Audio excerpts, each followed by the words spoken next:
at the end of the tunnel. They lose their confidence in the process, and majority of our children we lose because of this one I guess the premise issue that we talk about, changing the premise of education. We need to change the premise of education from the old ethic of compete with others to compete with myself. I can give you umpteen examples of how schools have done it, are trying it, and what it might mean to convert that platform from compete with others to compete with myself.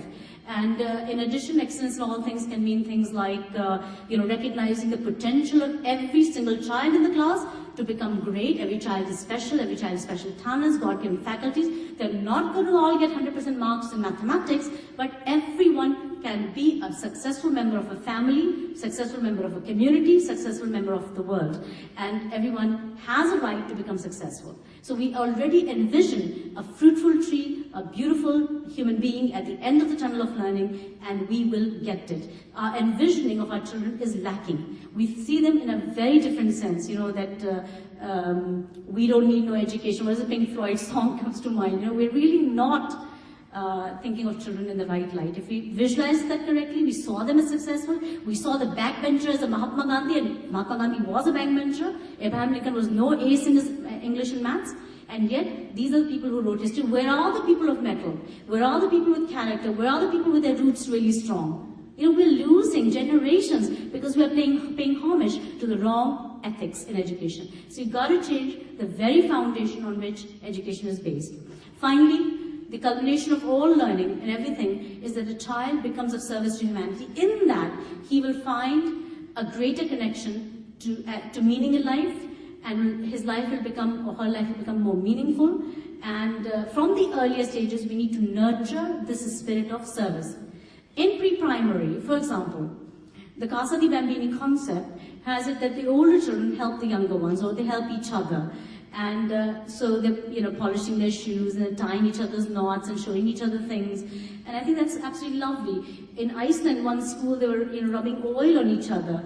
We see an older child caressing a little child who's falling, asleep in the class and looking after them. And that feeling has to be nurtured through the primary years, give them the opportunity to lead, give them the opportunity to serve, to raise money for various projects, to go into not just give charity. Charity is a limited definition of service.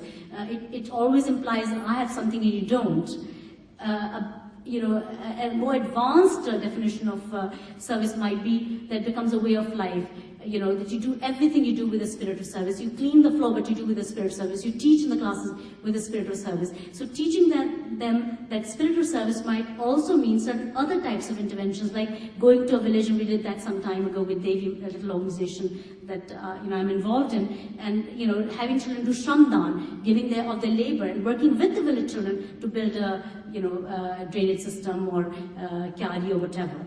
So I think service to humanity is something we should nurture through the system. Children have a great desire to serve. Dr. Monsi also found that in her research, and we need to really enforce that. So the 4 building blocks are not just some intellectual construct, they're real, and they're important, because when you look at your school community, and you write down the 4 building blocks and say, am I doing enough of universal values? And I don't mean just at the face value of I do the morning assembly, children sing hymns and they sing songs and there are quotations all around, my teachers talk to the values now and then. Not that. Are they real? So pinch yourself and say, are my children, all my children, coming out as spiritual human beings? If not, something has to be done to fix it. What can that be that can fix it? Global understanding, same thing. Am I doing enough to get my children a global perspective? Only 17% of Californian children knew where California was, high school children, knew where California was on a world map when I was living in California. At that time, there was some survey. It's totally and completely unbelievable. Our kids also don't know the globe. They may learn it for a minute for the paper, but do they really understand? So global understanding means a lot of things. If your children don't do it, you can tell yourself, okay, I can do a lot more here. Excellence in all things, redefining excellence, not as the old definition, but broadening the definition and saying, it means every child is excellent, we perceive him as excellent, we set the basis for our studies and our assessments as competition with oneself, not others. A quick example might be my son, Robert.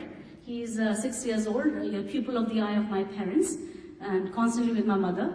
Anyway, he came to me one day, he said, Mama, can you show me how to draw a star? So I showed him 2 triangles and how to draw a star. So he started doing it, in front of me. Then he kind of went away. A while later, he came back to me with his register full of stars, and I saw that he had ticked some of them and he had crossed some of them. So I said to Robert, Robert, what's going on?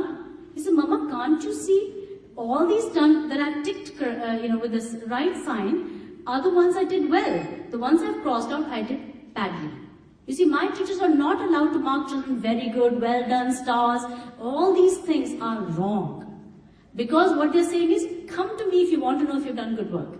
How about building the inner tools in the children so they can evaluate themselves and say, I have done well.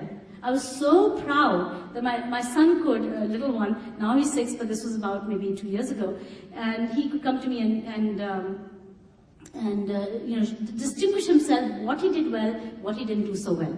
So I called up Parvati, the great teacher, and I said, Parvati, well done, this is totally amazing. And so slowly, it's a change process. Your teachers will come into it with their own realization that, okay, something is happening that's different. Children will start to be acting differently. They will, they come to you and say, ma'am, this is very good likh dijiye, please, ma'am. My father will say, acha, ma'am, ne very good likha. You say, great, there's stars here, why don't you just color a few stars yourself, or make yourself stars. If you feel you've done a good job, grand. Do you think you've done a good job? Yes, ma'am, I've done a good job. Okay, give yourself stars. Then you might turn a few pages and say, okay, Robert, 4 pages ago, did you do this better or did you do this better? Mom, I did that better. Okay, you did that better. So you could make this better too. So compete with yourself. Keep improving your standard. Slow down to focus on beauty and perfection. Though my presentation is fast, because I was given very little time, but, sure? Okay, are you all with me? Do you want me to slow down a bit? Or rush through at the same speed? Okay, so, where was I? Assessments.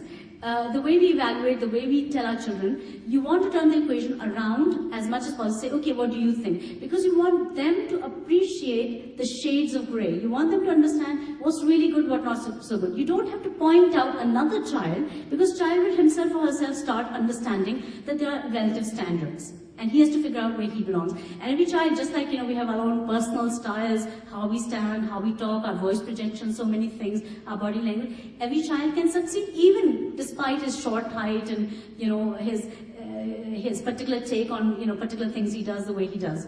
So they start to see that every child is different, and they start to not compare with each other.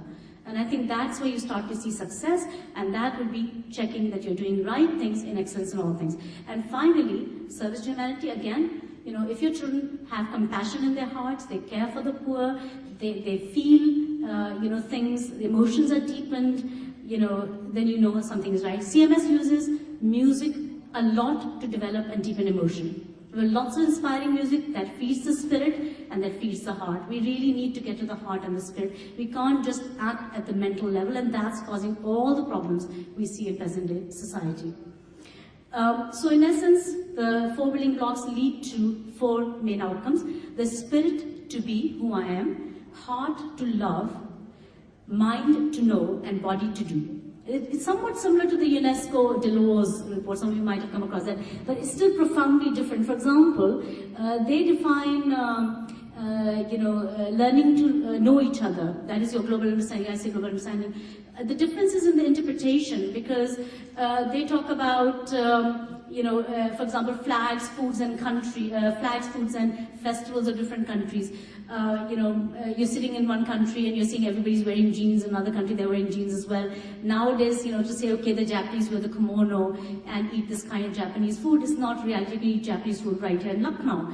So we can't continue to think of multicultural education as education of the heart. The love for each other will not come from stereotypifying people and saying, so-and-so is such, and such and such is that. That may increase, though they didn't mean it quite in that way, I'm sure. And educators are doing a much finer job of it. But just to be absolutely clear, it is hard to love, and it's not mind. I know the festivals, I know the foods, and I know the, this and that. It's not about knowledge, it's about loving and caring, and so forth. Where do we begin a process of change? National boards, they're doing what they can, mostly being led by crises. Government policy, they've become gatekeepers to the old, although we have very nice NCF 2005.